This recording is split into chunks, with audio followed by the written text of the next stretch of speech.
What's up guys? In this video I'm going to show you how to do a photo shoot and get the right kind of pictures that you want for Tinder and other dating apps. This is an area that a lot of guys struggle with. I see them drop $1,000 on a professional photographer, and then the photo shoot they actually don't have one usable picture for Tinder because everything they did just looks too posed, too staged, and it's just not good for a dating app.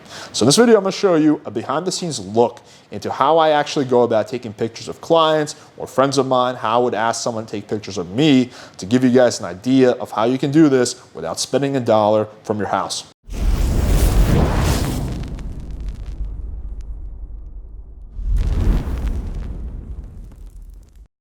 All right, so you guys are getting behind the scenes look here. So this is a cool little picture idea. He's reading a book, he's got a dog, we got the reading points, the book points, he's got the casting couch points. So in terms of picture ideas, this is a very good natural looking stage photo, which most of your pictures will be.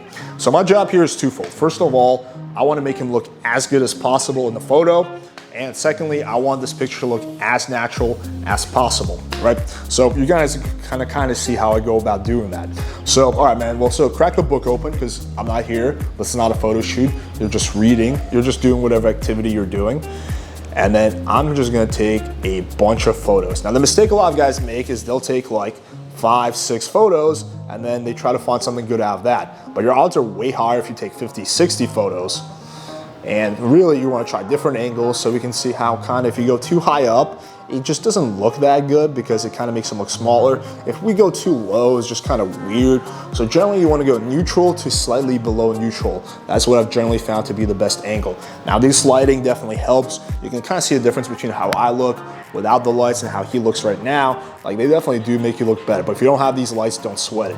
Now of course we got Austin Summers' dog in the background, so you can't always control everything.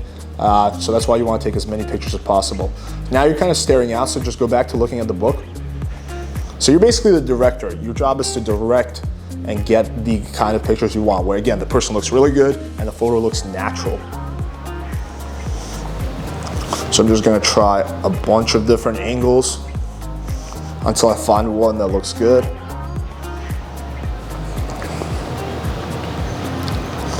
Good. That was a good one. Just a good angle.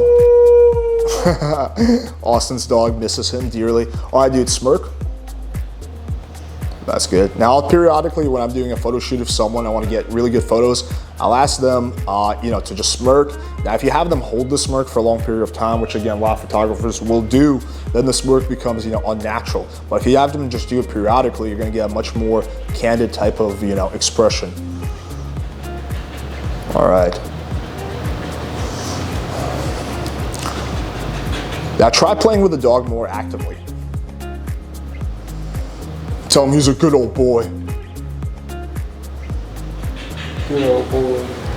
Now also another big thing is I try to do is crack jokes to make the person laugh, whether I'm on this end of the camera or behind the camera, because again, when you laugh, you get a more natural looking facial expression. I love how Austin's dog is just pacing around because he just misses him so dearly. All right, so now, yeah, we got good shit. But go back to reading the book though while you play with him. Like you're almost too cool for Rhaegar. Like you're too cool for him. Like you got 20 other Siberian Huskies in your harem. You don't care about one Siberian Husky. All right, good. Now, smirk. Look at me for a second. Okay, good. Again, just trying a bunch of different shit. Yep, good. And sit up a little bit. So one thing always to be mindful of is body language. People have a natural tendency to just slouch, especially as you're sitting in one place for an extended period of time. So that's why you always have to remind the person to have good body language. There we go. And then grin. Move your head the other way. Okay, go back to reading. So now we kind of got into a little bit of a two-pose territory, right? So typically when I see that happening, I'll just be like, yep, go back to your activity. And the more the person can get into whatever activity you're trying to replicate, the better, the photo is gonna be. But one thing you can do is just engage them in, conversation, crack jokes, have fun, So, it's just more like you're having a conversation while documenting it rather than doing a photo shoot. Because it's very easy for people to get stiff, when they're just like, know that the camera's pointed at them. Now we got Rhaegar balling out, so that's gonna be a good photo. That's good stuff, yeah. Yep, this is, I'll go back to whatever you were doing. That's a good angle right there. See, and then Rhaegar, see if you can get Rhaegar back to like the way he was. Just like balling out, yeah, that's the best. There we go, dope. Perfect, but go back to reading. It looks more natural that way. Yeah, perfect. So he has a natural looking grin, but he's like focused on the book. Again, the goal is to look like I'm not even there. There we go. And again, like I said, if you take 50, 60 photos, you'll be lucky if you get 1 or 2 good ones. But that's okay. High volume here is just absolutely key. There we go. This is perfect. So I'm just taking a shitload of photos now. Because we got just like a good angle. So the shadow is not good if I hold it here. So I have to go back to the other side. So it's good to just pay attention to details. And then do one last smirk. Perfect. Now again, like kind of what I was mentioning earlier, if you have them hold the smirk, it's gonna look, just posed. But if you have them do it intermittently, it's gonna look a lot more natural. There we go, beautiful. So we got like 50, 60 photos. At least one of these is gonna be solid. All right, so we want to do another type of picture to give you guys some more ideas for when you're doing these photo shoots. So again, the goal is going to be the same, is to make him look good and for the picture to look natural. We switch things up a little bit here. So he's wearing a different outfit, different setting, he's now doing the wine thing. So again, this is another post picture that we're going to make natural. All right, so let us begin. So you're pouring wine. There we go, and we got to get a good angle.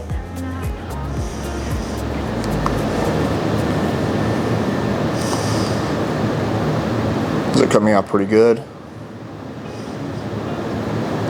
So if we go high, it just doesn't look that good. Like you can see the difference between upwards angle. Extreme downwards is okay, but I think this one is the winner.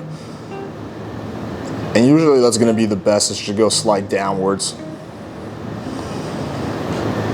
Now also another thing you can do is you can do a full body shot, and then you can do more of like a torso shot, which I think sometimes can look better.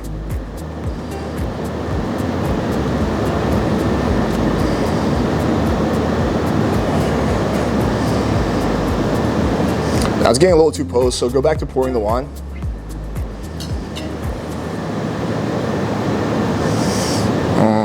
Yeah, this angle seems to be the best. But actually pour the wine. There we go. We're wasting a lot of good wine here. We're gonna have to drink this afterwards. All right, so smirk again. Look at me for a second.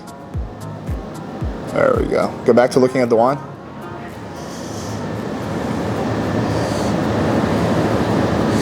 Now we're getting a little too close. So we want to back up a little bit. Yeah, that's better. And then just relax. You got the wine in your hand now. You're just chilling. Maybe you're looking at what type of wine this is. You're like looking at it. Yeah, that's good. Yep. So yeah, this side is better because you got more of a cool backdrop. Now obviously this picture would be a lot better during the day, but you guys kind of get the point. Yeah, this is good.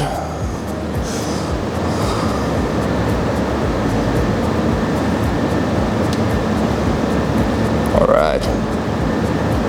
It's getting, again, a little too posed. Maybe put the glass down. Yeah. Oh, that's pretty good. That was a good one. Now pick up the other glass. Well, this lighting, this wine looks like piss.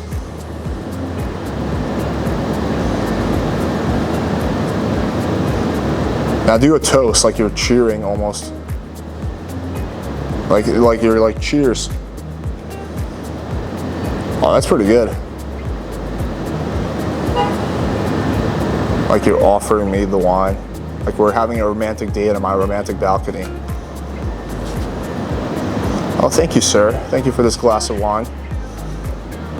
There you go. Okay, now put it, now just go back to chilling. There we go. Oh, that's a good one. That's a good angle. Yeah, keep doing that. Oh, but look a little bit more. Just put the glass down a little bit and just keep looking that way. See, we had there for a second. Usually they come out the best when, again, it's natural. So that's why you can't really fake a good picture. You gotta just have to take a lot of photos and capture one that happens accidentally, if that makes sense. There we go. We just got 40, 50 pictures. I'm pretty confident one or two of these is gonna be solid. All right, so let's take a look at some of the big takeaways here. So first off, before the photo shoot even begins, you wanna look your best. So that means put on nice clothes, get your facial hair on point, don't have any boogers hanging from your nose. You wanna look your absolute fucking best. It's good to, get a sharp haircut before you do this. So this is before it even begins. Secondly, you need to, set up some kind of activity pic, right? So if he was just sitting on the couch like this, the picture would not be nearly as good because that would look more posed. So, for the first one, we had him reading a book, with a dog, so that's more of an activity pic. For the second one, we had him pouring wine, right? So there's plenty of ideas you can do, and if you're, you can't think of anything, you can check out my Instagram for inspiration at Sir Alex Z. That's my personal Instagram. So, there's always shit you can do, but you do want to, do a staged, at the very least, activity photo. Next is you want to take a shitload of fucking photos. This is the mistake a lot of guys make. They take like 5, 6 pictures and they try to find the best one out of that. But you significantly optimize your odds if you take 50 or 60 pictures. The more the better, because then you have, just a much bigger pool to choose from. And also you want to just try a lot of different shit. So you want to, try different angles. As you saw, usually shooting from a neutral or downwards angle is better, but you want to just try everything until you really find one that's good. And typically, when you're doing a photo shoot, like the first 20 pictures themselves aren't really even going to be good because the person's still a little bit stiff. They're still getting into the activity, which leads me to the last point. It's important to make the picture look as natural as possible. And you can't, fake naturalness, right? You basically have to actually relax and kind of get into whatever it is that you're trying to pretend to be into. So as a photographer, my job is to crack some jokes, have a good time, kind of get him out of his head. And if you're the subject, then you want to, again, get have fun, try to relax, try to get into whatever activity you're doing. And also, the one caveat is you do need to display good body language when you're doing that. You can't be doing photos like this. All right, hopefully you guys found this video valuable. Show me some love by smashing the like button, hitting the subscribe button, clicking the bell for notification. And also, we are doing a very special Black Friday sale. You can see we're going to post this, the link in the description below. But basically, we are temporarily discounting the product from $169 to $135. We rarely ever do sales, and this is probably going to be the lowest you're going to find our product. So definitely, if you're thinking about taking your text game and you're just successful women to the next level, then check that out. Thank you guys for watching. Let me know if you have any questions in the comments below, and until next time.